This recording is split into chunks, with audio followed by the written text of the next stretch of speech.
Hey everyone, in this video I'll be showcasing all 15 new pieces of equipment and weapons in Borderlands 4's new takedown at Hadron Abyss. There's actually a lot of really fun new weapons that got added here, which we'll be covering in this video, alongside all 5 new class mods, and there's actually a new firmware, the Bruiser, which we'll be talking about in this video. So lots of great new stuff just got added to Borderlands, and I'm here to break it all down. And this consists of 1 pearlescent weapon, a Tediore Shotgun, the best Tediore Shotgun. We also have 9 new pieces of gear, 5 class mods, and there'll be a 6th one when Loveless drops, and the Bruiser class mod, which gives you plus 10% damage dealt for 30 seconds, can stack up to 5 times. Tier 1 of that will give a 10% damage reduction, and Tier 2 gives 3% lifesteal. Fortunately, I have not found it yet, but I've been grinding the last 18 hours or so, and I got every single weapon here with a ton of different roles to break down. And I'm just going to dive right in with one of my favorites here, the Marshal's Claw. This can come with a variety of different roles. I love Maliwan snipers, and this one is actually pretty solid because it comes with so many different roles, like Torque licensed impacts.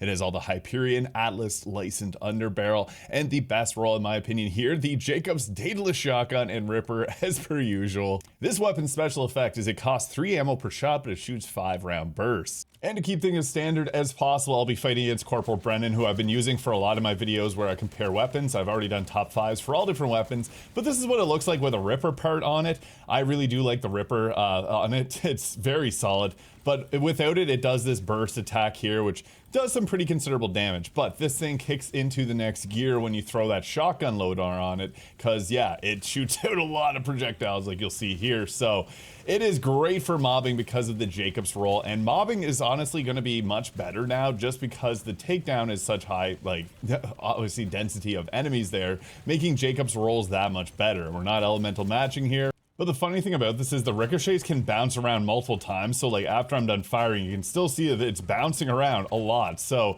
yeah, this thing can do some pretty crazy damage overall. I'll just continue to hold down the fire button here. Ultimate Vault Hunter 7 True Mode.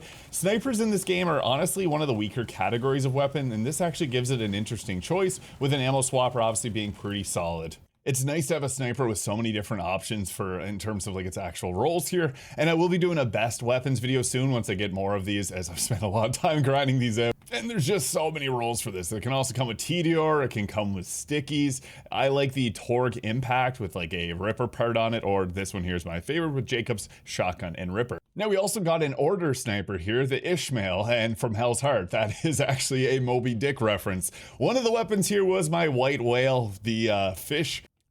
This gun took me forever to find, but the Ishmael is actually kind of interesting. As an Order sniper, it always comes with a tether snare here, which fires a tether that creates beams between all other tethers, dealing damage per second, and it can also naturally bleed as a harpoon, fitting the theme of this new takedown very well. So yeah, it comes with a few different options, like the COV licensed magazine, Hyperion grip, and even the Ripper licensed magazine, and it can also come with Tediore. And the interesting thing about this Order sniper is it is fully auto. Coming with a bleed is pretty cool, and you can see the damage is pretty solid. I'll show off the tether snare here, which you can shoot at an enemy, boom, and then we have another tether we can shoot there, and we'll shoot at that one there. So yeah, you can start spreading those around, and they have, you see the beams going around there, but this thing does pretty considerable amounts of damage. Having an access to actually bleeding targets with other characters is kind of cool, and you can see there, pretty solid damage. Skillcraft or active fire would be great to throw onto this. Active fire would be solid, but unfortunately it doesn't get the charge bonuses like things like the Crow Source. So if you're looking for a new heavy charge sniper rifle, this one won't be it. It kind of plays more like an assault rifle, but hey, it's fine.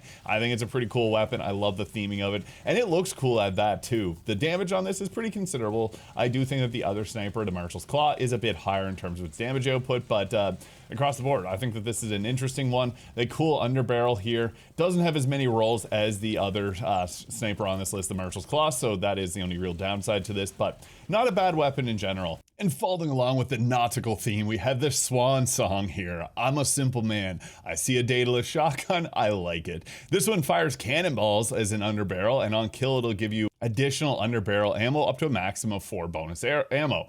Honestly, the main fire of this is good. It comes with a lot of rolls, but I had the worst luck. I have a Ripper version of it that's also cryo. I have one that has plus 33% crit damage, although the damage itself is lower. But it can come with Torque impacts. It can also come with Jakobs. It can come with the Ripper charge, which I have on that one. So yeah, I'll spend a lot more hours tonight. Hopefully I can find one with like a Ripper Torque or Jakobs, things like that.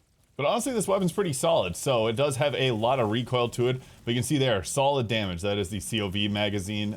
So it does obviously have some downsides if you're playing with different types of builds. But the damage from this is very high. It's a lot higher than you'd imagine.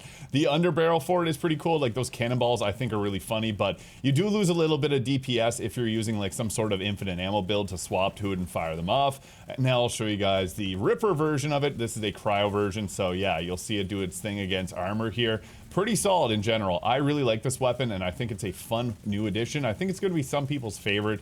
It does have pretty hefty recoil, but I think it's well worth it because the damage from this thing is very solid. So yeah, the Swan Song, Nami Schwan, it's certified fresh. This thing is amazing. I've even seen some DPS go as high as 50k, but I have not found one of those. My highest being around the 44k mark. It's always a good day when we get a new Jakobs weapon, and this is basically the Maggie. If you've played previous Borderlands games, the Shoals, and this actually has red text referencing In Search of Lost Time. Now, this being a Jakobs weapon is awesome. It also comes with Ripper parts, and it can come with Torg parts. It can also come with a Daedalus part, so yeah, this thing has a lot of great options. Unfortunately, I have not found those yet, but I'm on the lookout. I imagine that the Torg mixed with the others will be great because we got a lot of good Jakobs Torg weapon like the Skudenshu and the Shalashaska, so this is a new contender for one of the best pistols. But even without those, it's still a very powerful pistol. It's going to be amazing for mobbing if you got infinite ammo builds because of the Jakobs roll. Jakobs is real hot right now just because the new takedown really benefits if you can clear out mobs fast. So I can imagine the shotgun loader on this thing alongside the Jakobs, or I guess all these Jakobs, but Ripper part as well will be amazing on it. Pretty solid damage you can see here. The ricochets deal splash damage, which also makes this great for Bloom Reaper the Invincible with those vile crystals requiring splash to take care of them. So yeah, it's really awesome. You just have to watch out because those ricochets will end up doing some explosions near you. So that's the only thing you got to watch out for. But solid weapon, and I can't wait to find the Torg impact because Torg on these things always is amazing. So one thing about Torg is if you get the impact mag on it, that means that you're able to throw on one of the enhancements that increases the Torg's radius of the explosions, and then you can have like the air burst so it explodes in front of them, and if you're using high caliber, it can blow up a couple times and do some pretty crazy damage numbers. But you see here, it's a considerable pistol even without all that. Again, still on the search for it, but I just want to talk about these weapons as people are asking about it. So yeah, this thing shreds, and I can imagine it gets even better with some of the even better rolls. Now this and the Ishmael are two of the weapons that can drop from the Child of Terramorphous, but they can also drop from the chest at the end like all these weapons do. Now we finally have a good Tediore shotgun. If you don't know, Tediores, they're shotgun variants, all the ones in the game. Oddly enough, when you throw them, which usually gives you extra damage based on the magazine size, will always count as the lowest possible amount. This also comes with a ton of different rolls, and it's got the pearlescent part on it, obviously, but the Chum the Water. Each bullet that hits the enemy applies 1 stack of chum. At 20 stacks of chum, it is going to explode, dealing a percentage of the card damage. Now this can come with pretty much everything under the sun. It can come with Jakobs, it can come with Daedalus swappers, it can come with Maliwan swappers, it can come with Torg, Impact, and Stickies, Ripper. It's going to have multiple different Tediores. It can even come with the deployable barriers. And the red text is actually referencing Jaws, Jaws 2, I believe. Really funny stuff there. Now this is going to be another one that really benefits from getting like a Torg roll on it here. So this is the Jakobs here. So every time that you get multiple, you can see it exploding with that gross white little splash there. So yeah, every 20 of those, you'll get that chum explosion. You can see here, it's not like insane amounts of damage, but it's something, it's actually enough for it to be like the best Tediore shotgun, funny enough. But this is due to the massive amount of rolls that you can get on this weapon. So yeah, it's a fun weapon. I think it's cool. The COV parts I don't really love, but that obviously has a faster reload being a Tediore weapon. But yeah, you see it there, you'll get big bursts of damage whenever you get the chum to stack up. So yeah, having multiple of the bullets hit it will actually give you obviously more of that. But as far as pearlescents go, this one isn't as good as some of the others. Again, I still don't have all the rolls, so it can possibly be a bit better if we get more of them. But some pretty wide variance in its accuracy. Like this one's 54% accurate, this is 84. And then you can even obviously get the Hyperion license grip, which just makes things very accurate as you keep firing. So you have this little tiny circle, making it really easy so that you can get those chum to stack up.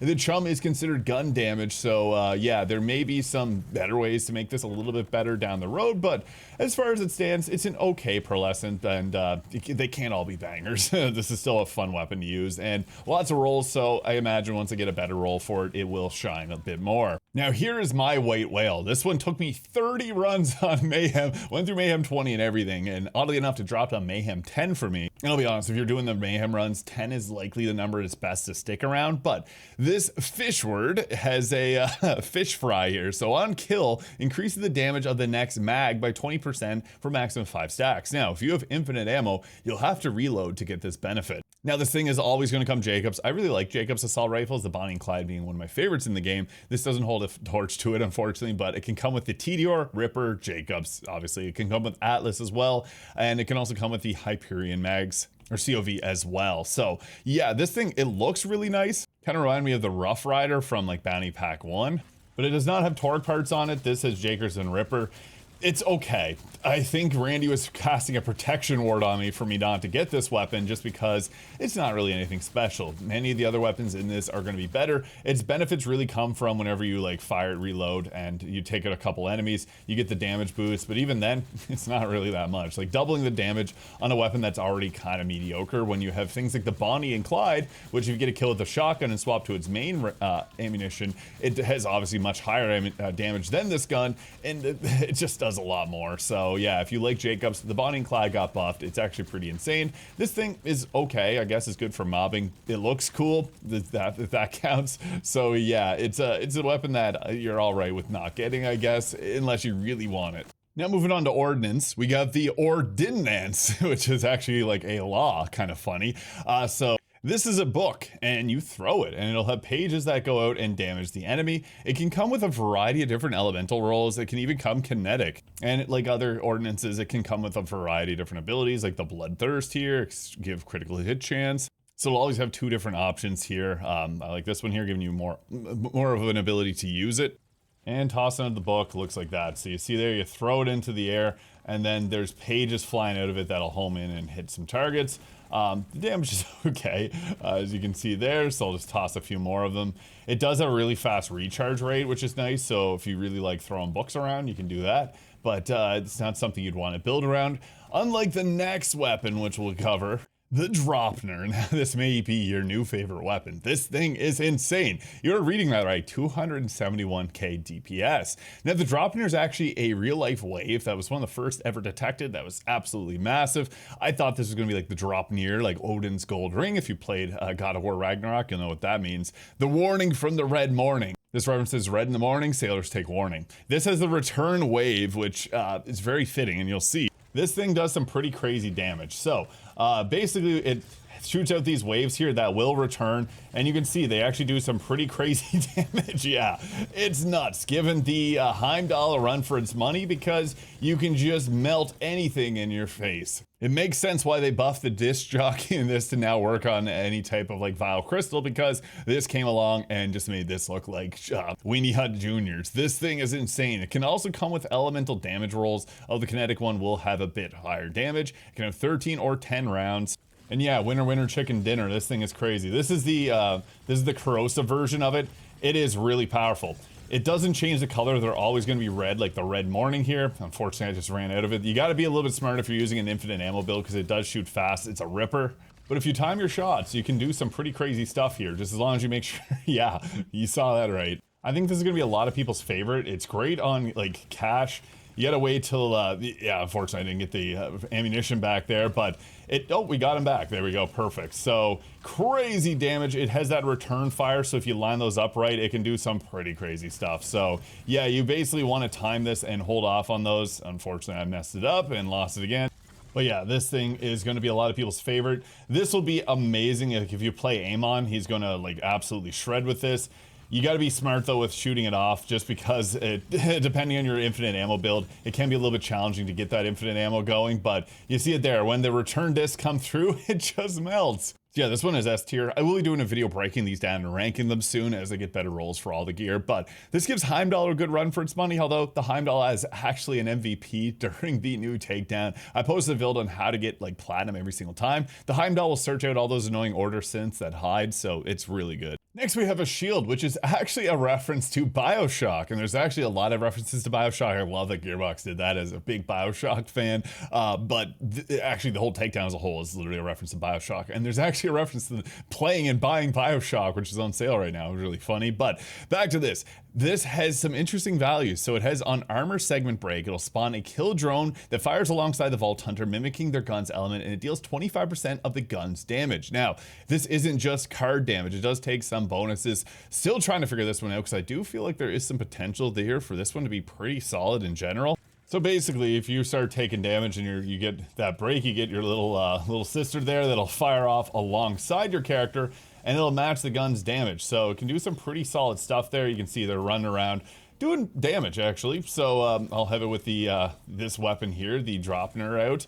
And you can see they actually do considerable damage because this one's got a massive amount of damage going on. So yeah, they can help out a bit, but this does require a bit more testing on my end here, just because it is a bit of a wild card because it's taking gun damage boosts. It's taking some bit boosts. I'm not entirely sure everything. More testing will be required, but you can see there, you can get multiple of them going. If your thing does respawn and regenerate there, it can end up giving you a lot of these drones here, which will fire off whenever you fire your gun. And I'm sure there's probably some weapons out there, a cash build that's likely very strong with this setup. But yeah, let me know in the comments if you have any ideas for this. I also love that the red text is also referencing Bioshock. This thing is a really cool reference, and it does have some potential for some cool builds. Although I don't think it's replacing the double turtle collector that came from Subjugator. Now we did get a new rep kit, the Vitae here. This will heal you on critical damage dealt, making it great with Harlowe. However, Harlowe has a lot of lifesteal. She doesn't really need this.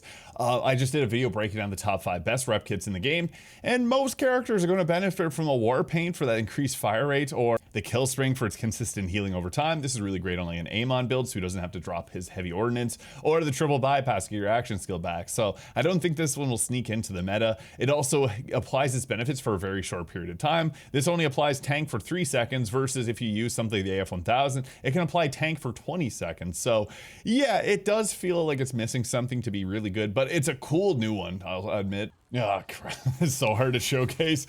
All right, so just used it there. Gonna get some crits off. It does heal you, and it's great if you obviously get like a Jakobs to spread it around to multiple enemies, and you got like an infinite critical hit Harlowe build. But yeah, since the Timekeeper's new shield is just okay, I don't see this being a like super big meta shifting to rep kit, but I think it has a cool effect with those crits healing you, so it does have something. But there's a lot of characters that do have ways to be able to heal themselves, so even like you saw right there, if your shield breaks, you're typically going to go down in Ultimate Vault Hunter 7 or in the new Mayhem mode. So yeah, your mileage may vary. Yeah, it does heal you over time, which is kind of cool with getting crits. So unlike a Harlowe build, I do see this being a fun option, but not something that you'd really like care a crazy amount about unless we get a new shield that just gives you a bunch of extra health. So yeah, the new 10 pieces of gear and equipment are really great, honestly. Moving on to the class mods, there are 5 new ones, soon to be 6 whenever Loveless drops. The Chirurgeon, I probably butchered that. This one's kind of interesting. It's another one for her blue skill tree. I actually posted a build that can get Ultimate Vault Hunter 6 Platinum time, against Subjugator and Fully Invincible. Whenever Harlowe puts an enemy into stasis, or she deals damage to an enemy immune to stasis, she gets 800 or 80% increased damage and has a 100% status effect chance against that enemy while it's entangled. You're likely going to always be entangling things as Harlowe. If that enemy is immune to stasis, double that bonus. So it's 200% status effect and 160% increased damage. Now the build that I posted basically gets her action skill back like immediately. So the cool thing about this is I do have one here where I got, yeah, here it is. It comes always with 70% extra action skill damage, and you can also get 40 or 53% extra skill damage on this. So this can be actually quite interesting. And it also gives rolls into triple point. Whenever Harlowe deals non-cryo damage to an entangled enemy, you get 15% bonus cryo damage. Amazing. If she deals cryo damage to an entangled enemy, you get 30% bonus cryo damage. So you can get easy freezes off with this. And furthermore, making this even better, core sample games lifesteal against frozen enemies. And if you're at full health, you get overshield instead, meaning this can work great with a Watch for Dinner. And it can also give points into accretion there, giving you lifesteal against entangled enemies. So this is actually kind of a tanky one. It does extra damage, it does extra healing. And it can also give you points into heat sink here. Whenever Harlowe frees an enemy, she gets increased action skill cooldown rate. So yeah, I don't know if it will replace the other class one we just got, but this is definitely a cool one. And I got one with active fire, amazing. But I will be doing future builds on all of these, so I just want to quickly break these down and talk about the rolls that you can get on them.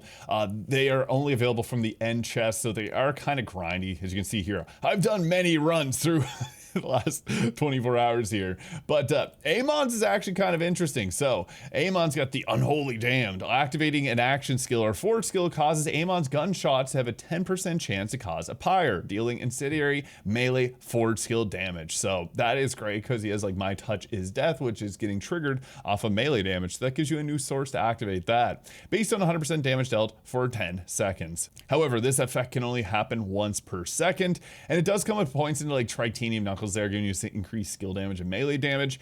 This is something I will be messing around. Amon's actually really good in the new Takedown. I'd say he's like the third best Vault Hunter behind Harlowe and Cash. This is an interesting one. I can see it actually being fun to build around. So, woohoo, Amon mains on top. We got the Draupner and we got Damned. That's really cool. I'm not an Amon main. I'm just LARPing. I really like playing Amon though. But Cash's, I think, is the big winner here. But no surprise, he's always winning. He's the gambling robot. Trainer, the master trainer. He gets plus 40% increased damage per bone totem. You know what's crazy about this, folks? It comes with points into Dealer's Bluff, meaning that whenever you get a fortune stack, you can get it's 7 up to 21% extra of your action skill restored. The best part about Cash is with a simple Don't Go Jason waterfall. One of these grenades can give him like 10 to 20 stacks of fortune in literal seconds, which means that he gets his bone totems back. Meaning this 40% extra gun damage per bone totem is going to be insane because it's per bone totem. It doesn't seem to have a cap, so you can get a ton of totems out and do some pretty silly stuff. The less health each bone totem has, the greater the gun damage bonuses. I see this one being actually pretty silly in terms of its damage output. Again, I'm still messing around with Cash builds, but this will be pretty insane. That Dealer's Bluff roll is just fantastic. It's good on any of the class mods that can get it, just because he has a really good time with Alchemy, which is a very first tier blue skill. He can basically get infinite stacks whenever he applies a status effect on an enemy, and that's how the Jason Waterfall grenade there does a big benefit. So yeah, this one I think is going to be pretty silly on Cash. As if Gloam to Glow didn't need any more buffs. Pretty silly. Now, Cash got a great one, which means that Rafa has to get a bad one. Another grenade melee one for Rafa. This is interesting. I'm going to try to build around this because it will be an interesting challenge. When Rafa has a grenade equipped, his melee attacks have a 25% chance to spawn a Fire Fisher that deals ordnance melee damage equal to Rafa's grenade damage. Now, this does not work with heavy ordnances. The soldier does not like to use heavy ordnance. He likes grenades, especially when he's going all melee. This increases your ordnance damage, and it comes with a few different rolls in his green tree, so this is meant to be used with that. Although I did post a build that can actually one-shot the new boss, the Childish Terramorphous.